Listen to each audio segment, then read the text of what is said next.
अब हम महाराष्ट्र के असगांव में हैं, जहां से हम तरल कचरा प्रबंधन प्रणाली देखना शुरू करेंगे जो यहां के लोग सफलतापूर्वक चला रहे हैं। सबसे पहले मैं आपको यहां की नालियां दिखाना चाहूंगा। याद रखें, ये गर्मियों का सूखा मौसम है, तो बारिश का पानी इन नालियों में अभी नहीं होगा। लेकिन जैसा कि आप देख सकते हैं, नालियों में अपशिष्ट पानी की एक बूंद भी नहीं है। तो ये सारा गंदा पानी आखिर जाता कहाँ है? आइए पता लगाते हैं। हमारे गाँव में पानी की बहुत कमी रहती है, इसीलिए हमने शुरू से ये तय किया है कि पानी का एक बूंद भी वेस्टेज नहीं जाएगा। इसीलिए किसी भी घर का पाइप गटर में कनेक्टेड नहीं है। हमारा बाथरूम का और किचन का पानी कहाँ जाता है, चलिए आपको दिखाती हूँ। हमारा किचन का और बाथरूम का पानी ये इस पाइप से आता है। तो ये पाइप से सब पेड़ों को ये पानी जाता है।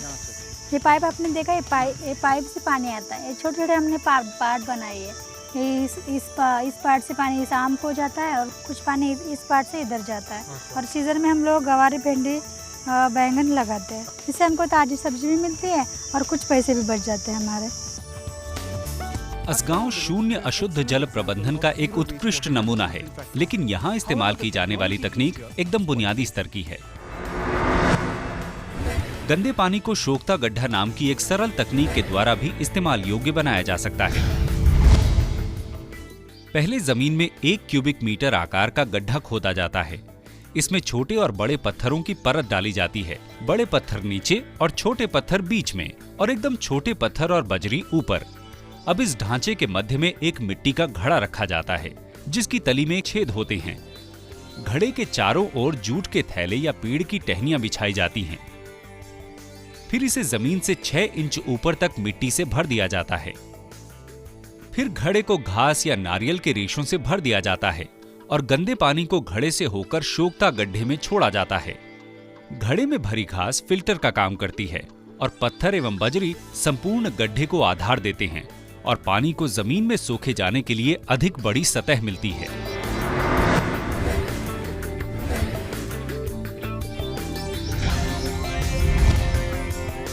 एक घरेलू लीच पिट सामान्यतः करीब 4 फीट गहरा और 3 फीट गोलाई का होता है, जिसकी अंदरूनी सतह पर ईंटें लगी होती हैं। गंदे पानी के प्रवेश के लिए लगे पाइप में ऊपर पी ट्रैप होता है। पिट को सील भी कर दिया जाता है। ये दोनों बातें गंदे पानी में मच्छरों को पनपने से रोकती हैं। ऐसी स्थिति के लिए जिसमें कम समय में अधिक प्रदूषित पानी छोड़ा जाना है, लीच पिट सबसे अनुकूल है। ये पिट पानी को एकत्रित करने और फिर मधुमक्खी के छत्ते जैसी बनावट के द्वारा धीरे धीरे जमीन में रिसने में सक्षम है।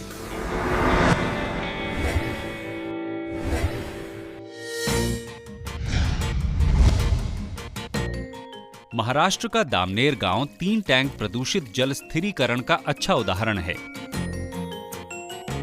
दामनेर गांव का प्रदूषित पानी सबसे पहले अवायवीय टैंक में जमा होता है। इस 8 से 10 फुट गहरे भाग में ठोस पानी के साथ आए कचरे को तली में जमा होने दिया जाता है, जहां 1 या 2 दिन में बैक्टीरिया इन्हें पचा लेते हैं।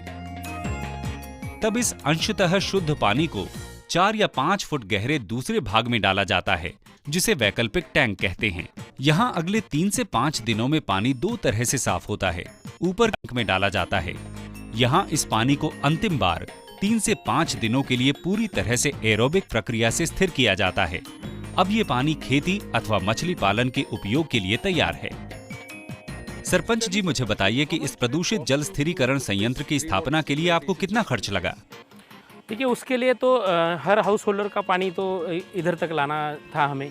उसके लिए करीबन 400 मीटर का कवर्ड गटर बनाया है, वो 3.5 लाख रुपए कॉस्ट आ गया।